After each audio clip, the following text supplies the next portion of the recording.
Welcome aboard. This is the Miles to Go podcast. And now here's your host, Ed Pizza. Hey guys, welcome back to the Miles to Go podcast. Fresh off of a delayed airplane flight, a change in midstream. I am here at my desk ready to record with you, Mr. Kerr. And I'm excited about it.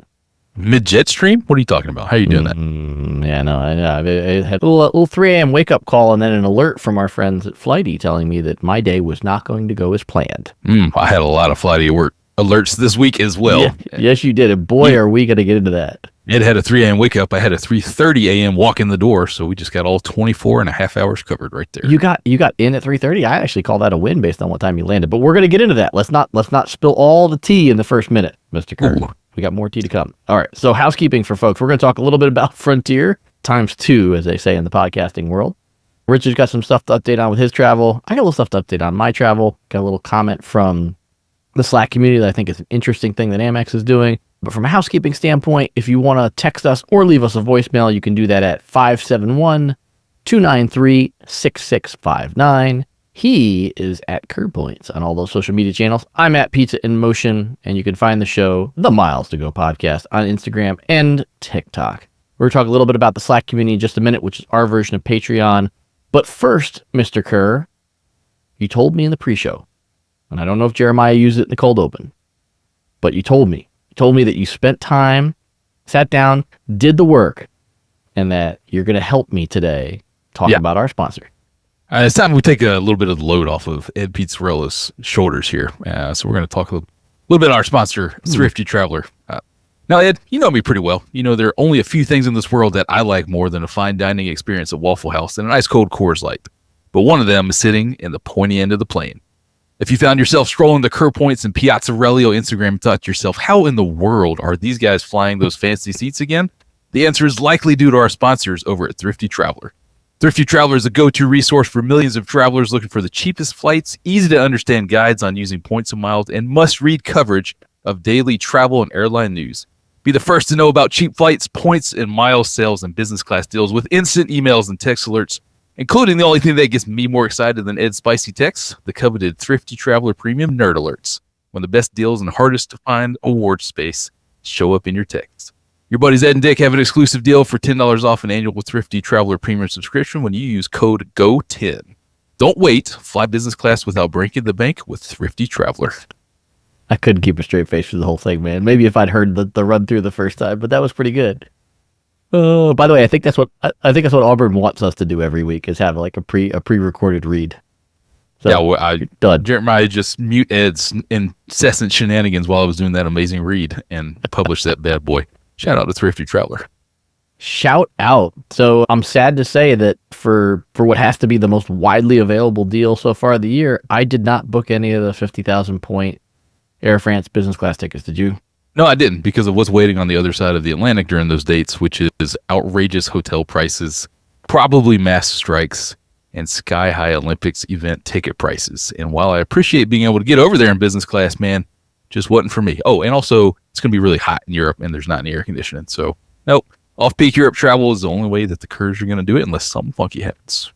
I do like off-peak Europe. There were some other destinations out there, not just the Paris, but talk about widespread availability. And then I also saw TAP Air Portugal has lots of stuff on sale too. So it's interesting because like you and I are still seeing these really high prices for domestic business travel. There's a lot of seats on sale at Europe for the summertime, man. Things softening up that much, you think? It does. That part doesn't add up to me yet. I still don't know. I think there's hotel prices around are not softening up. I can tell you that after. No. Yeah. No. Sure. That's what I think. I still think that there's some. I don't know if it's just airlines have too much capacity, but something ain't smelling right at the moment, Mr. Kerr, and it's not just me. Shout out to Flying Blue for getting in front of the press at least and getting that good customer sentiment up for well over a year now. Always like what they're doing over there.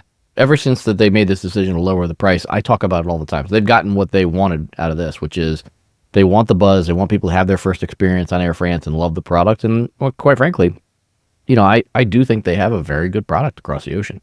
And they want the additional transfer revenue from everybody that they partner with, which is everybody sending those miles over. So as long as they can manage the cost of that program to less than what they're getting from all this transfer revenue, then they're doing pretty good. Yeah, no, I agree. Hey, you know what? I'll take an Air France flight any day of the week to get me to Europe. I got no issues with that at all. Although I do prefer KLM if I can get it. Yeah, anything besides the Delta 763. Not flying across the Atlantic on that. No, I'm with you. But like for me, it's like I see right there behind your head. For those that are listening, Mr. Kerr has behind him his collection of Delft houses. You point the finger that way. There you go. Good job, Mr. Kerr. You have succeeded. So any chance I can get me a Delft house, I'm all for it. So where do you want to go next, man? There's a lot of twists and turns that lay ahead in the next 20 minutes. Oh, everybody in your commute, buckle up, tighten that seatbelt. Buckle up, tighten that seatbelt, because that's what Mr. Kerr had to do, like on 35 different planes in Houston. All right, hit it on Houston, man. Let's try and get through this story. So flying United out to Vegas, where they had the massive Expedia conference. It worked up over the story still 2 days later. Stayed at the Cosmopolitan for the first time. We should do a whole episode on that. I enjoyed it. I enjoyed it quite a bit.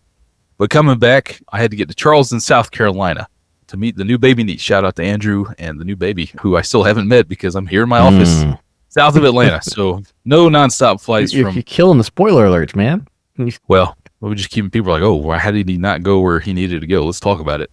So I have to connect somewhere. I'm going to fly United, keep that United status going and earning those valuable United miles. So connecting through Houston, and the whole time Ed and Summer and our buddy Sparkle Mike, everybody who flies United is like, why are you going through Houston in springtime? Like, it's going to be storming. It was storming on the way out there. I was delayed about 2 hours, but whatever. Like, had a good deal. The upgrade's cleared. I'm sitting up front. Like, if we get delayed somewhere, that's great. I don't have to wake up at 4 a.m. to catch the other United routings that would go through Denver or Newark is what they offered. I'm like, no way. So we take off, and as soon as we're taking off, I could see the storms rolling in. I don't think anybody anticipated what ended up happening. If you listen to this and you watched the news last week, you saw the unbelievable line of storms that came through Houston. Was right after I landed on my first flight and was waiting on my flight to Charleston. Knew that we weren't going to get out of there before these storms were coming, and then I was sitting in the United Lounge in B, which is like the regional terminal over at IAH. And that the sound when everybody's phone starts going off with the emergency alert, that's either an Amber Alert or a severe thunderstorm warning. And again, living in Georgia, I get these all the time. But I looked down, and the one thing that caught my attention was radar indicated winds of up to 100 miles an hour. And I was like, oh, okay, this is going to be interesting. I whip out the radar, man. And sure enough, that storm that came through Houston, and it was bad. I was standing at the windows looking at it, took a few videos and sent it to you guys. I've been through a couple hurricanes. It looked like a hurricane outside, the way that the sheets of rain, how dark it was. All the lights around the regional jets were just shaking back and forth. It was bad. And I was like, oh man. So sure enough, nobody was going anywhere, and then didn't know that downtown to Houston got absolutely lambasted by those winds that blew out the windows. Looks like 7 people were actually killed. The huge steel transmission lines are down, and there's still hundreds of thousands of people out there without power. Man, we didn't know all that at the time. It was just like a really bad storm. But it blew through, and we were a couple hours delayed at this point, and they started canceling flights as the flights were timing out. But the Charleston flight, on Embraer, was still good to go. I had seat 3A all lined up, and sure enough, we started boarding about 9 o'clock p.m. And I was like, all right, perfect. So we get out there, we start taxiing, and we're taxiing, and we get all the way up to the apron of the runway, and we're go off to the far side, and then other jets start going around us. And I'm like, oh boy, what's going on here? And the pilot, who that could be a whole other story, was one of the most interesting interactions I've ever seen from aircrew, as this gentleman was on his speakerphone at the gate, having quite the interaction with crew scheduling, it sounded like. And then he came on board to fly, and I was like, oh, man.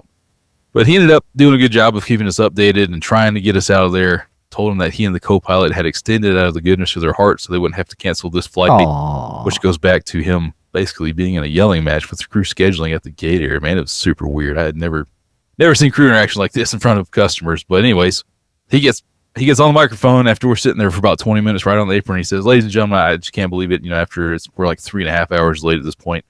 Crew scheduling just called and said, we're no longer legal. We took too long to taxi. We can't take off. We got to go back to the gate. And it's like 9:30 at this point. I was like, holy moly. How long did you taxi for? Dude, it was probably 30 minutes. But the thing was, like, we pushed off the gate, we started going, and then we just stopped. And like, I don't know, man, it seems very inefficient for all of that to happen, including the boarding process and the fueling up and everything. To get that close and then crew scheduling call.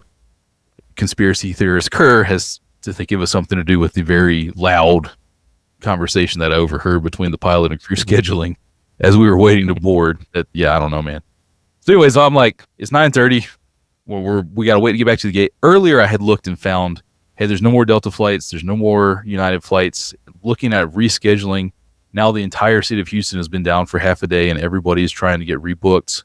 We're like one of the last flights trying to get out, so all the capacity has been taken. So like literally my options to get to Charleston are not looking good. Plus there's storms again for the next afternoon in Houston when they were telling me those are the only times you can get out. So in the great words of what I've now tracked back to Tiffany Funk, who has said it to Gary Leff, who has said it to Ed, IROPS are like a zombie apocalypse. You keep moving or you die. So I had been looking for Tiffany. Tiffany, who started this apparently. So shout out to Tiffany.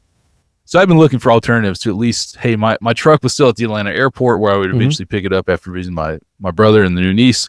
Wife and kids are already at Charleston. I said, look, I don't see a way for me to get to Charleston reliable. Like I could very much be in the same situation again tomorrow. So I'm like, I'm just going to go home. So I'm looking for flights to Atlanta, man. Before we got through this whole ordeal of boarding it out to the runway, I'd seen that Frontier had like a 10:45 p.m. departure, Houston to Atlanta nonstop that was still for sale, so not sold out. But I put that away because we taxied out. As soon as we started taxiing back in, I called I call the hotline, and they're like, hey, we're not going to be able to guarantee you a seat to Charleston until like late tomorrow, which again is going to be delayed by storm. So I'm like, forget it. Try and buy the Frontier flight that I can actually see on Flight Radar 24 on the ground waiting to park. The inbound plane has landed.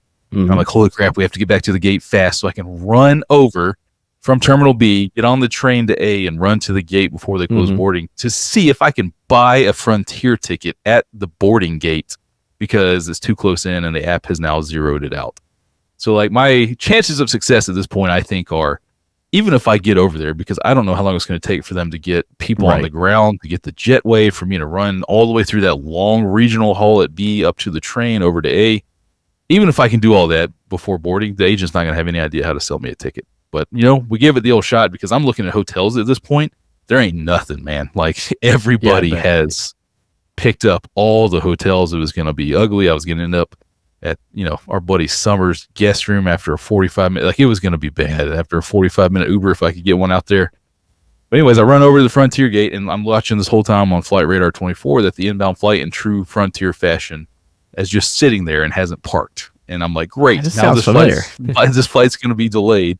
Because the whole time I'm like, watch this be the only Frontier flight ever that's on time, and I'm not going to be able to get over there.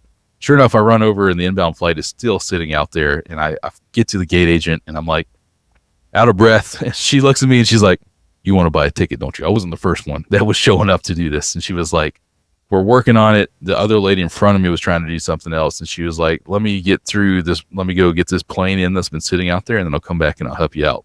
Or I'll try and help you out. She's like, I'll be honest. Right. This computer keeps locking. Look, a long story short, man, like Frontier giveth and Frontier taketh away. But in this case, I ended up talking to the station manager for Frontier. She came over after the original gate agent couldn't figure out how to sell me tickets. She put her hands up. She's like, I've tried, man, but like, I don't know how. I was like, can we talk to a manager? Like, I really don't have anywhere to go tonight, and I really want to be home in Atlanta.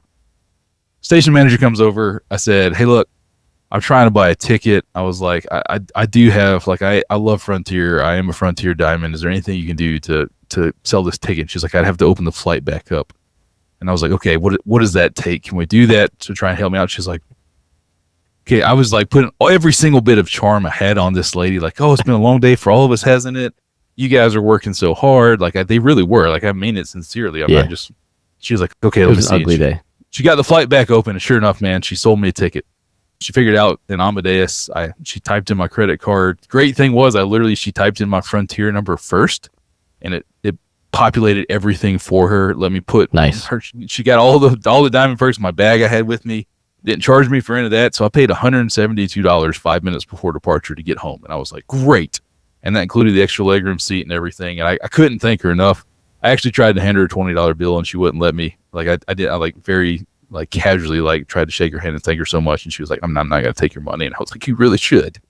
Kurt tried to bribe a station manager. I know, I was trying to thank her. The deal was already done. I didn't bribe her. Like, I was trying to thank her.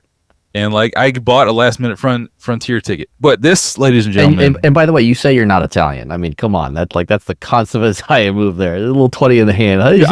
Thank you. Running over to the Frontier gate, I gave it less than a 5% chance of them having a seat and being able to sell me a seat, and the system allowing a seat, less than a 5% chance. And I was like, I have no idea what I'm going to do. I'm literally going to have to go find one of my sister's friends still down in Houston because I bet Summer's asleep by this point.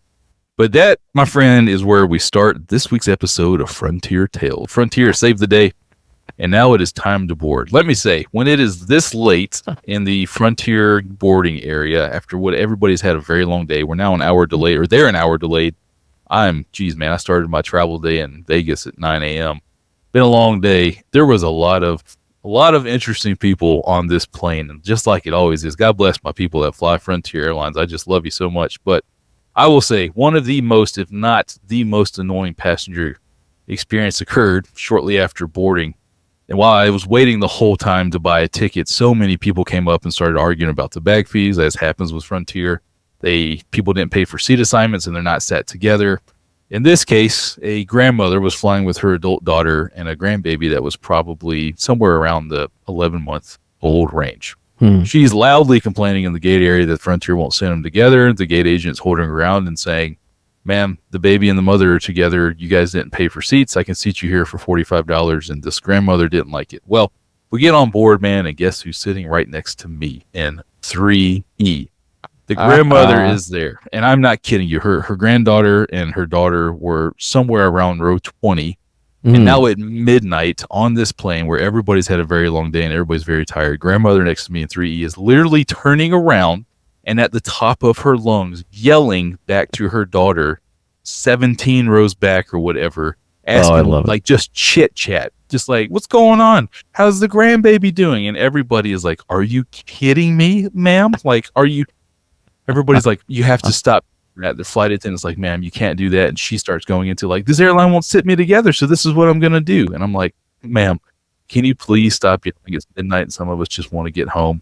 She's not having it. Finally, the guy way back next to daughter and granddaughter who was like in an aisle stood up and was like, you can have my seat if you stop. So he came up and sat in the middle seat. Grandmother went back and I was like, oh my, please just go. Literally, I'm not talking about once. I'm talking about at least 4 times from row 3, yelling back to row past the wing, behind the wing, just chit chatting what they're doing and what's going on, and loudly complaining about because she didn't follow the rules and pay for the seat. And she was yelling, Betty, what's going on with my grandbaby? I was like, this is not real life. What a day, man. So we land in Atlanta. It's 2:20 a.m. when we walk in the terminal. Frontier had somebody there to operate the gate, jet bridge, and taxi us in, which I was the most worried about, was sitting on the ground for another hour after you land at 2 o'clock. Yeah. Walk all the way down D, man, and you know what? The air train was out of service for maintenance. Nice. So walking gate D1 to the parking shuttle, I've measured it on Google Maps, is 1.2 miles that all of us walked at 2:30 in the morning after one of the longest travel days I've ever had. Walking my door just after 3:30, man, I don't remember hitting. I was so wired for the drive home because a lot of dumb people on the road at 3:30 in the morning. I'm exhausted. I'm like, what is... Anyways, man, that's this week's Frontier Tales. But hey, for $172, they got me home. Again, Jamie at the IH, the station manager at IH for Frontier. Jamie, thank you so much. Should have taken my $20. Wish I could give you more. You guys were working hard.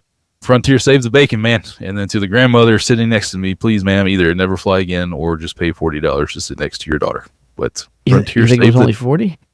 That's what the agent next to me. She was like, it's $44.99 or whatever to pick your seat or whatnot, man. But it was a wild travel day. Now I'm trying to get a partial refund from United for that second flight, and I will continue to fight that battle and see what happens. Yeah, I'm in the same boat on that last piece. But while we're on Frontier, let's talk a little bit more about it. Frontera. So, Frontera, the new Frontier, not the new Frontera yet. We're still waiting for that. But the new Frontier, they've announced that they're going a little bit more mainstream. And you and I have talked about the struggles that the airline is having, trying to find revenue. And what's interesting to me is that they've essentially walled off basic economy fares, if you will, in a way like the big guys are doing. And so with these new packages, effectively what they're saying is, hey, we're getting rid of change fees and cancellation fees. And that's mostly true. So if you buy a basic fare, what they call basic fare, you'll still have change fees and cancel fees. But for all of their other bundles, which are now called economy, premium, and the business bundle, there are no change fees or cancel fees. There are other things that are included in all those packages, and we're not going to go through all that stuff. But essentially what they're saying is they're taking away one like large piece of revenue for the company from a fee standpoint, which are change and cancel fees. And, as you well know, there are a number of times where with Frontier and Spirit, the fee to cancel can be more than your ticket cost. Yeah, they're also adding some customer service options. Like if you are an elite flying within 24 hours or just flew, you can actually talk to them on the phone, which is right. Is new. Flight credits are now being extended from 3 to 12 months, how long you have to use them, which is great. I actually didn't realize this. I was actually trying to call Frontier while I was standing there at the gate, hoping that if the agent couldn't help me, somebody on the phone could help me. And that's when I first actually saw this, and it didn't register with me. They can't do that. Well, no, at the time they could. Oh, okay. But what they did, and I guess, they had launched it, they had soft launched it before they announced it literally the next day. So if this had happened like a few weeks ago, you were SOL. Well, as far as the phone's concerned, but yeah. What happened is I found the number and I called, and they had me enter my Frontier Miles number. And when I entered it, it said, "We can't find an itinerary that's within 24 hours. If you need support, please go to chat." So like they've hard blocked it. Like, okay, yeah. So you can't call and book a ticket. Right. You got to have a ticket. Yeah, you got to have a ticket that you're about to fly or just flown, and then if you're an elite member, they will call you back. Is what it sounds like. So like, I don't this. I see this as a positive change, man. Like this is very in line to how the other airlines sell their tickets. The pricing so far looks reasonable for stepping up. Like it's not outrageous. Like business class fares all the way from basic economy starts like $100 more, and you get everything included as if you're a diamond member for another $100. Like they just have to shore up their operations, and then like I will recommend Frontier more than I already do. Like that's literally the only thing that is stopping me from just dominating this and telling everybody to is like your flight's just not going to be on time. Like I don't think I've had an on time Frontier departure and arrival in quite a while. So I really like there's one other Frontier issue for me, which is the Wi-Fi. Yeah, it's tough. It's tough on the longer flights. Like for short flights, and to be clear, like short flights for me is not a 20-minute flight. But I would say for something like it's all situational too. For a late night Houston to Atlanta, where there's probably not going to be a lot of work stuff going on, I could see doing something like that and being okay. During a business day, couldn't do it, and then obviously transcon or longer couldn't be without connectivity for that long. Even though I fly United on a consistent basis, and I'm without connectivity for that long on a regular basis. I agree. Not that the United Wi-Fi worked from Vegas to Houston in the middle of the workday, which was lovely because that was 3 hours that I was out of contact, which I was definitely counting on, but never bothered me on Frontier. I will say until this flight. So that huge line of storms, again, it's in the news. You can go read. It was apparently very historic.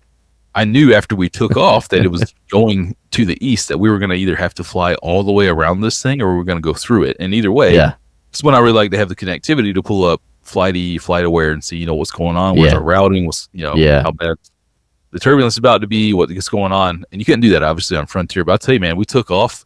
And as I had expected, about 30 minutes later, we caught up to it. I have never seen a lightning storm from the air like this line of storms, dude. It was incredible. It was one of the most incredible sights that I've ever seen. Now, we were obviously plenty far enough away from it that we actually didn't even have that much turbulence. But watching this thing fire off, 15 lightning strikes every second that were shooting always through the clouds, man, it was unreal sight. And that storm was no joke. Yeah. It looked horrible, absolutely horrible. All right, well, so let's talk one thing for Slack community real quick, and then I'm going to talk about why I'm chasing United as well. Yeah, why were you up at 3:00 this morning in Reno? That's what I want to know. I know that was ugly. That was ugly for sure. So first off, one of our Slack community members, Jackson Jet Setting, he cued me into something that I'm surprised that the credit card companies haven't done in the past, but like is just super genius with all the information that they have. He was in Milan recently, and he used his Amex card for a transaction. And when he used the Amex card for the transaction, he got an email from American Express saying, "Explore Milan with Amex." And it's like, and it was, things to see while you're in Milan, attractions, stuff like that. Here are your benefits, all the stuff like duh, makes total sense. Have you gotten one of these before? No, had not heard of this either until this. Yeah, it's I think this is like they've got the data, so why not? I just, this to me is a really smart thing for them to do, and I'd love to see them do more of it. Thank you for Mark for posting that in the Slack community. Which channel was that in? That was in Travel Talk. How did I miss this? It was posted on Wednesday, May 8th. So you can search up at the top for Jackson Jet Setting. And for folks that are hearing us banter about this, if you do support the show, this is our version of Patreon. So if there are other shows that you support from a Patreon standpoint, we do our Patreon support a little differently. Instead of just supporting the show, you get access to our Slack community where you can interact with, we loosely use the term travel experts, like Richard and I. There's a bunch of channels in here, American Airlines, Delta, United, hotel strategies, all that stuff. We have meetups. We have mostly weekly happy hours, except for emergency flights to Reno, which we get to talk about in just a minute. And, you get to help us support the show and help us grow the audience. So I'd love to have people join up. So now, Mr. Kerr, why I'm chasing United as well. And my story much shorter than yours, but I had to make a quick work trip up to Reno this week. It was a last minute thing. As you can imagine, I had to spend a fortune for the ticket, but had to be home for a family activity on Saturday. It was like, gotta be home. Promised daughter would be here, like, gotta happen. And so I looked at Reno's, even though Reno's not a tiny city, it's just one of those odd places for airline connectivity. Like, the times are very weird for when things fly, as evidenced by the fact that I was putting pictures in the Slack community at 4 o'clock in the morning today. So I looked at all the different permutations. You can connect, like, everybody's got flights to Reno. So I can connect in any major hub, and I can backtrack to LA, San Francisco, Seattle. And so, like, I check the weather, do all the things, and I, like, rank all the choices. And I just decide, you know what? We're going to go with the simplest thing. There's no weather in Denver scheduled, so we're going to go straight. And we're going to go right from Reno to Denver, Denver to Dulles. Best timed flight. Unfortunately, I got to wake up at 3 o'clock in the morning to catch the 5:15 flight. And I almost set the alarm for 3:30 or 3:45, thinking, you know what, I can just get up, roll out of bed, suitcase is already packed, and head right to the gate. It's one of those things I keep coming back to. Our buddy Gary always talks about, like, why do you show up at airports early? And, like, it's not necessarily about showing up at airports early, but I'm always geared up early because stuff happens. Same. And I wake up at 3 a.m. and United hasn't told me a thing yet. But there on the screen from Flighty is, hey, your flight is 2 hours and 50 minutes delayed out of Denver. And it's like, okay, this is not going to work. And so I start scrambling. I call the global services desk. They are about as little help as I would like, even less help than I was expecting. Like, I knew there weren't a ton of options, but, like, I had to prompt him, like, well, like, hey, there's a DCA flight, like, what's available on the DCA flight? And he's like, well, like, they don't have first class on that DCA flight. I'm like, that's okay. I just need to get home. So, like, can you protect me on that flight? He's like, well, but you're already upgraded into first. I'm like, I get it, but we're tough times, man. Like, gotta go. So first off, like, Flighty continues to perform and continues to tell me about alerts well before I hear about them from the airline. And in this case, I didn't get an alert from United till after I took off from Reno. So it was this week in Houston, both times being delayed. Flighty was way ahead of the United app. Yeah, and sometimes Flighty's not accurate, to be clear, Yep. but way more often than not, they are accurate. And even when they're off, they're usually directionally accurate. When they start, like, when you start getting alerts for, like, changing tail numbers and changing gates, it's like, I can smell something bad coming. Yep. And that was what, like, this was, like, tail number kept changing, all this stuff. And it's like, okay, like, this, like, something's not right here. And so I put the backup segment in, and, it was one of those things where, like I said, like, global service won't help. So I'm like going back through all the options. Like, where do I go? Like, there's a 6 a.m. from Reno to Phoenix. Do I, on American, do I do that? Do I try to stick with United? Like, could they, I mean, it's a hub, so couldn't they get another plane, except it's a 753. They don't have a lot of 753s, so the chance they're going to swap it out, like, all these different things. And I found a Southwest flight that left earlier than my scheduled departure on United. And I'm like, all right, well, like, I know that, United's not going to put me on Southwest. They don't have an interline agreement. I asked and got the requisite no. Had to spend $380 last minute to get, but, like, it was a good insurance policy before taking off from Reno, because I bought a Wanna Getaway Plus fare, which is, like, I think genius by Southwest. If I don't use this ticket, I can give it to any of my employees. And I'm like, well, let's just see what happens when I land. And I keep an eye on things from the air. I took my requisite 30-minute power nap at 5:15 in the morning, and then started checking flights. And I won't say her name because I didn't ask her if it was okay to say it, but I land, and the very first premium services person I met from the global services team in Denver, who gave me my first Jaguar ride, was waiting at the gate for me. She's like, it's so good to see you. And she had my picture on the phone from when we met last year. Southwest gate? No, waiting at my gate in Denver. I took United from Reno to Denver, and I was taking Southwest. Southwest was my backup if I couldn't fix the United problem when I landed. Yep. Because as you well know, too, it's like, all right, I think Southwest is the best option, but what happens if they're delayed down? Maybe I do want to take the DCA flight. So I had all my options. I had United protecting me on a flight. I had my Southwest ticket. I'm like, let's just see what happens when we land. And I get there and she's like, hey, I've got you ticketed on DCA. And I'm like, yeah. And I explained to her the whole thing. And like, look, I got to get home, party for my daughter, the whole bit. And she's like, oh, man, like I really thought we were going to be able to help you out. And I got the Jag here and the whole bit. And I missed the one critical opportunity, Kerr. It could have been the first time the Jag ever delivered someone to a Southwest flight. And I should have asked. I didn't. But now I'm sort of stuck in this same thing that you are, that the Southwest flight ended up being on time, so it was my best option by far. Like Denver Dulles or Denver DCA? Denver Dulles. They don't fly it often. They fly it. Yeah, they have. I had no idea they would fly that route. They do. Yeah. So and they for a while they had two. They had a morning and an evening, and they paired it back to one at one point. But I don't know if it ever went back to two. So like it's always in the back of my mind. I know where the gate is at the airport. Like it's like we're very limited. We don't have Midway. We have Houston. And I think just Houston and Denver. I'm not sure if we have Atlanta. Anyway, we might have Atlanta. We don't have Orlando. We don't have Midway.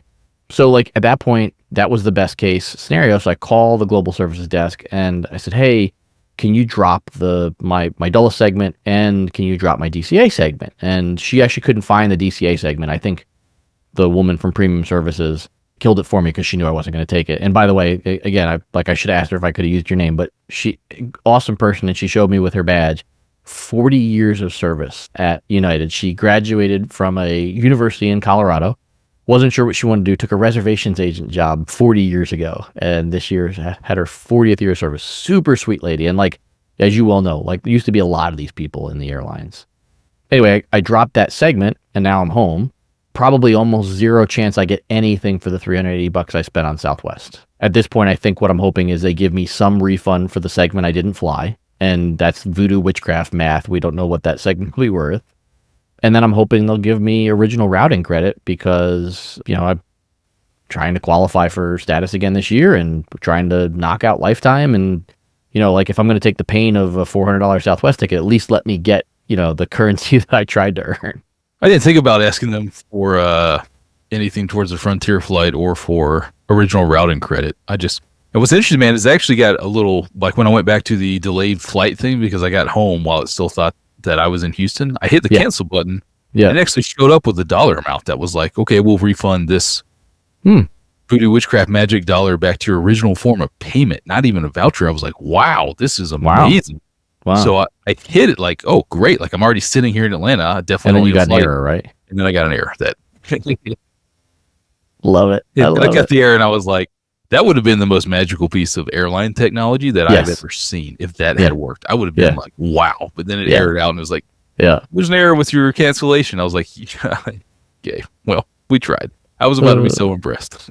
But I was. Well, I'll give you one more little nerdy tidbit since you flew United this week. Most people listening will just roll their eyes because these are absolute first world problems. But I declined food on the one segment that I was upgraded on the way out, which was the Dulles to LAX.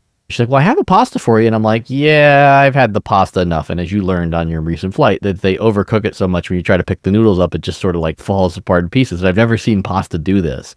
She's like, no. It's a tortellini that we just have. Like, I've only seen it for the last couple of days. She said, it doesn't fall apart. It's like when the flight crew know that the pasta is like more like a goulash or a souffle. It's like, yeah, you probably need to talk to somebody about how long you cooked that pasta. Yeah, I did have the rigatoni from Houston to Vegas, and I think it would actually be very tasty if it wasn't cooked 7 times too long than it should be. The flavor's fine. It just all falls apart. It's just mush. Yeah.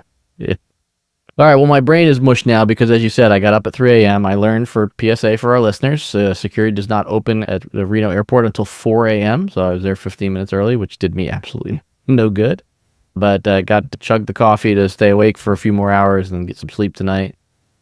And then, I don't know, what's next for you? Where are you flying? Supposed to be in Chicago, man, for this awesome Braves game at Wrigley Field, but the weather in Chicago is not looking good. So by the time you're listening to this, I will either have enjoyed an amazing game at Wrigley Field or I will have 2 very sad kids that we didn't end up going. And now, like, we're in the pickle, of course, because I've got flights for 3 people booked that are not refundable, which, again, I know this going into it. So I think what I'm actually going to do is see if I can get out of these United tickets and do what you did and book Southwest Want to Get Away Plus from Atlanta to Midway. And that way, if I got to cancel all the way up until the time of departure because the weather stinks on the day we got to fly up, then I can do that and not sweat it. So, and you can be a man of the people and take the clutch orange line from Midway to downtown.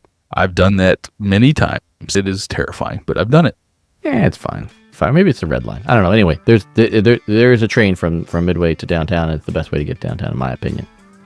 You know, you don't have to deal with traffic. So unlike you, I am much more likely to be in Chicago. I am home for 12 plus 5, carry the 1. I'm home for 16 hours. Ooh. And then we'll be headed off to Chicago for the restaurant show. So when next we meet again, Mr. Kerr, at least one of us will have okay, I don't want to jinx us. Knock on wood.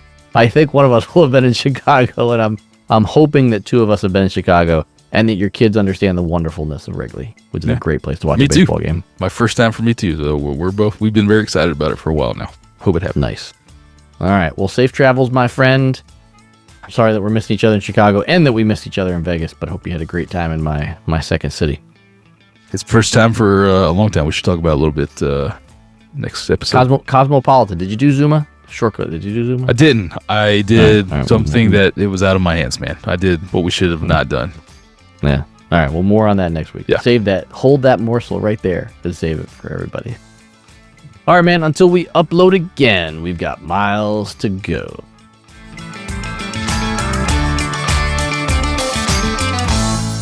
Jeremiah just mute Ed's incessant shenanigans.